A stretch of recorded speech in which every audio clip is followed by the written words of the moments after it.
استقبل جلالة الملك عبد الله الثاني ملك المملكة الأردنية الهاشمية الوفد البرلماني الكويتي، والذي يترأسه النائب مبارك الخرينج نائب رئيس مجلس الأمة الكويتي.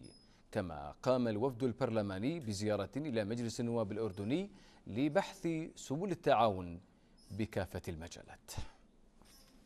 استقبل العاهل الأردني الملك عبد الله الثاني في قصر الحسينية بعمان الوفد البرلماني الكويتي برئاسة نائب مجلس الأمة مبارك الخرينج. وجرى خلال اللقاء استعراض العلاقات الأردنية الكويتية وسبل تطويرها والارتقاء بها، حيث اعتبر اليوم مثلا للعلاقات العربية المتميزة. وأكد جلالة الملك على حرصه على الارتقاء بالعلاقات مع الكويت إلى أفضل مستوياتها وبكافة القطاعات، مشيرا إلى العلاقة المتميزة والأخوية مع صديقه صاحب السمو الشيخ صباح الأحمد الجابر الصباح. وشكر رئيس الوفد وأعضائه جلالة الملك على فرصة التواصل مع جلالته والحديث في مختلف القضايا ومنها العلاقات بين البلدين. بلا شك كانت المباحثات مهمة جدا وقيمة، وطرحنا كثير من بعض الأمور، وخاصة وأن الأردن الشقيق حقيقة كما ذكرت من الدول المواجهة والصمود، ولكن أنا على ثقة بأن هذه الزيارة ستعطي أكلها إن شاء الله. وكما طرح رئيس مجلس النواب فكرة توحد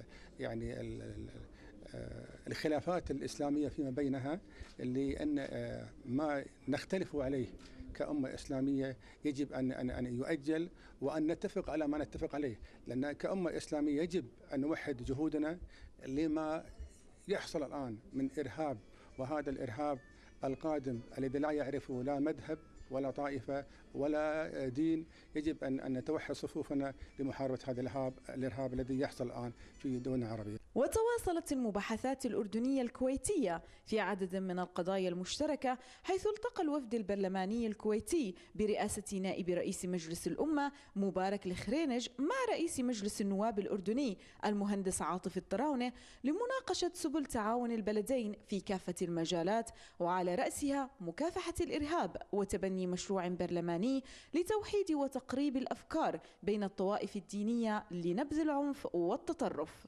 هنالك بعض المواضيع التي تخص بلدينا بالتالي مرينا عليها.